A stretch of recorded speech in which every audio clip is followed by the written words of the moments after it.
mama lebere benu santaria mama. Si kataria mama lehi mama lebere benu santaria mama. Tears. I hear a sound of a loud cry. A cry of dissatisfaction, a cry of pain, agony, resonating anger towards humanity. Tears. Tears filled with bloodshed and brutality over our generation. How long will prayerlessness remain the order of the day?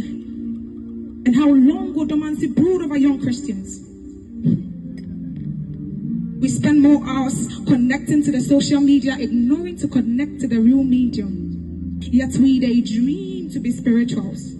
See, the Spirit yearns to have a communion with us, yet we overdose on bread and wine at our homes, claiming to be dining with the Holy Spirit. I'm sorry, my pen knows not to lie, so pardon me if my words are too sharp. But then, this is the story of the generation of Abraham. This is the story of the chosen generation.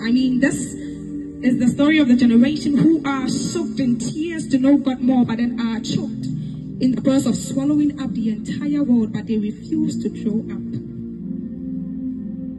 Somehow, just somehow, I think this generation is a confused one. Why? We confuse Christianity with Sunday services. We confuse sacrificial giving with Sunday collection. We even forget that Christianity is a nationality for which we are prepared for eternity. We confuse prayer with the rhyme scheme of our tongues and the instrumentals. Whoa. We confuse prayer, and we even limit prayer to competitive, rhythmic, gyrational, and mere outward formalities of tongue speaking, and so we limit prayer. And then we are compelled to learn and rehearse new tongues each and every day in order to sound spiritual.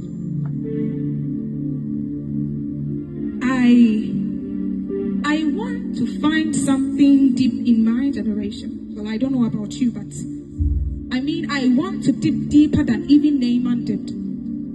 I want to find something like the thing where men go they dig deep, they dirty themselves, they find gold.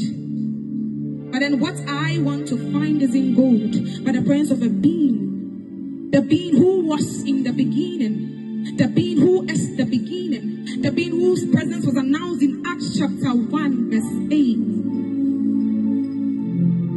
It is about time this generation arose to the great call and then took over.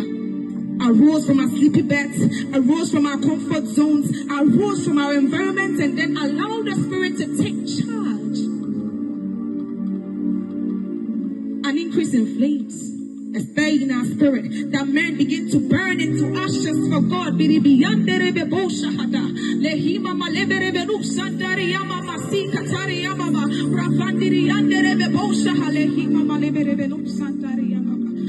It's about time a generation who are birthed and are ready to die by prayer arose, and not just by speaking empty tongues and then having competitive body postures, but then by speaking tongues that are filled with the Spirit of God Himself. A new dawn is here. No more discouragement and impediment. No more fear and being outworn. The dawn of our emergence has arisen. That just by our loud whispers, 3,000 others be impacted. So please, let us all be aware that as prayer is an act of bringing God into an equation, an act of showing our submissiveness to God, an act of waiting on God, prayer in itself is also a communication between God and man. So in as much as we pray,